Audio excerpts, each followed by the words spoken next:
అమ్మబోతే అడవి, కొనబోతే కొరవిలా తయారైంది మిర్చి ధరల పరిస్థితి. రోజురోజుకి తగ్గుతున్న మిరప ధరలతో అనంతపురం జిల్లా రైతులు తీవ్రంగా నష్టపోతున్నారు. 20 రోజుల క్రితం ఉన్న ధరలు ప్రస్తుతం పడిపోవడంతో కనీసం పెట్టుబడి కూడా వచ్చే అవకాశం లేదని చెబుతున్నారు. మద్దతు ధర కల్పించాలని కోరుతున్నారు. అమ్మబోతే అడవి, కొనబోతే కొరివిలా తయారైంది మిర్చి ధరల పరిస్థితి. అనంతపురం జిల్లాలో మిర్చి రైతులు నానా పాట్లు పడుతున్నారు. 2 వారాలుగా మిరపకోతలు పెట్టిన వారంతా ఏ రోజుకారోజు పడిపోతున్న ధరలతో ఆందోళన వ్యక్తం చేస్తున్నారు. జిల్లా వ్యాప్తంగా రైతులు మిరపను రాసులుగా పోసి కొనేవారి కోసం ఎదురు చూస్తున్నారు. పంట సాగు కోసం తెచ్చిన అప్పుకు వడ్డీలు పెరిగిపోతుండటంతో దళారులకే అయిన కాడికి అమ్ముకోవాల్సిన పరిస్థితి నెలకొంది. మిరప విక్రయాలకు మార్కెట్ సౌకర్యం లేకపోవడం కూడా అన్నదాతలకు సమస్యగా మారింది. మిరప రైతులంతా కర్ణాటకలోని బ్యాడిగా, హుబ్లీ మార్కెట్లకు తరలించి విక్రయాలు చేసుకోవాల్సి వస్తోంది. కష్టపడి అక్కడకు పంట తీసుకెళ్లినా దళారులు దోచుకుంటున్నారని రైతులు వాపోతున్నారు. ఎకరాకు ఒక 5 క్వింటాలు 6 క్వింటాలు అయితే వాటిలో 3 ఎకరాలు కలిసి 20 క్వింటాలు అయితే మేమేం చేయాలి. రేటు తగ్గిపోయింది. 5-6 సంవత్సరాల నుంచి పెడతాము. అప్పులు లాస్ అయ్యి మేము అప్పులు చేసింది. చేను ఇచ్చిపెట్టి ఇప్పుడు 3 ఎకరాలు చేసినాము. ఇంకా అర్ధానికి అర్థం తగ్గిపోతే మేమేం చేయాలి. 3 ఎకరాలు కలిసి 1.5 లక్షలు ఇచ్చింది సార్. ఎకరాక 11 క్వింటాలు అవుతున్నది. రేట్లు లేవు, రైతుకు సుఖం లేదు.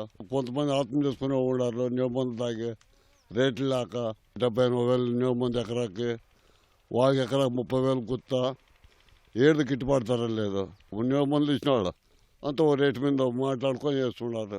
ఎవరు పట్టించుకోవడం లేదు. ఎకరాకి వచ్చి 60,000 రూపాయలు పెట్టుబడి అయింది.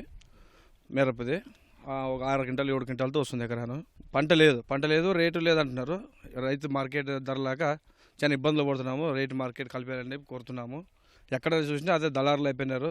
మార్కెట్ చాలా ఇబ్బందిగా ఉంది. పోయిన నెల 22, 25 దాకా పలికింది. ఈ నెలలో 18, 16 అంటున్నారు. ఎక్స్పోర్ట్ ఇచ్చి మాకు ఏదో కలిపేయాలని చెప్పి కోరుతున్నాము. ఈసారి మిరప సాగు కాలంలో రైతులకు అనేక సమస్యలు ఎదురయ్యాయి. కొన్నేళ్లుగా మిరప పంటను వేధిస్తున్న విల్టు సమస్య ఈసారి విజృంభించింది. పిండే, పూత దశలోనే తోటలన్నీ ఎండిపోయిన పరిస్థితి. పంటను కాపాడుకోవడానికి రైతులు అనేక ప్రయత్నాలు చేశారు. ఈ క్రమంలో అనేకసార్లు పంటకు మందులు పిచికారీ చేయడంతో పెట్టుబడి ఖర్చులు పెరిగాయి. కోత ఖర్చులు కూడా రానంతగా మిరప ధరలు నేలకు పడిపోయాయని మహిళా రైతులు చెబుతున్నారు. దక్కిన కొద్ది పంటకైనా గిట్టుబాటు ధర రాకుంటే తమ పరిస్థితి ఏంటని ఆవేదన వ్యక్తం చేస్తున్నారు. ఎకరా వేసినాము, 1.5 లక్ష పెట్టుబడి అయింది. ₹1,00,000 కానీ రావడం లేదు. కూలీలకు కానీ గిట్టడం లేదు సార్. ఈ మిరపకాయలు 30,000 అంటూనే ఇప్పుడు 15,000 అడుగుతున్నారు. మరి ఏం చేసేది? పంట ఏమన్నా దిగుబడి వస్తే కదా మేము ఇచ్చేది ఎవరికన్నా. 10 క్వింటాల్లో నేల మంది అయింది 70,000-80,000. పీకిన కూలీలు 30,000 అవుతాయి. నేల మందు ఇంకంతా 2 లక్షలు ఒకే జరిపోతుంది సార్. మాకు ₹1,00,000 కానీ రాదు. అందరూ ఒకటే రేటు వేసుకుంటున్నారు సార్. వాళ్ళు 4.5 ఎకరాలు పెట్టినాము. రేట్ లేక మాకు ఇబ్బందులు ఉన్నాము. దినాము కాయ ఆరేసుకుంటా ఈ రేటు తక్కువైతే మేము వ్యాపకరంగా ఉండాలి సార్. రేటు లేక దినాము ఎండిపోద్ది అనుకోకున్నట్లు ఆరేసేది. కూలోళ్ళు కూడా రాకోకున్నట్లుంటే ఇంత తక్కువైతే ఎట్లా సార్? మేము 2 ఎకరాలు పెట్టాను. ఎకరాకి ₹1,00,000 పైగా వస్తుంది. మార్కెట్ డౌన్ అయిపోయింది, అప్ అండ్ డౌన్ అవుతుంది.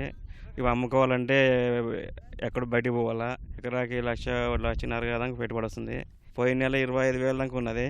ఈసారి 16,000 దాకా డౌన్ అయిపోయింది. అనంతపురం జిల్లా వ్యాప్తంగా 10,000 హెక్టార్లలో మిరప సాగవుతోంది. ఏటా 70,000 మెట్రిక్ టన్నుల మేర మిరప దిగుబడులు వస్తున్నా పంట విక్రయాలకు తగిన మార్కెట్ సదుపాయం లేకపోవడం పెద్ద సమస్యగా ఉంది.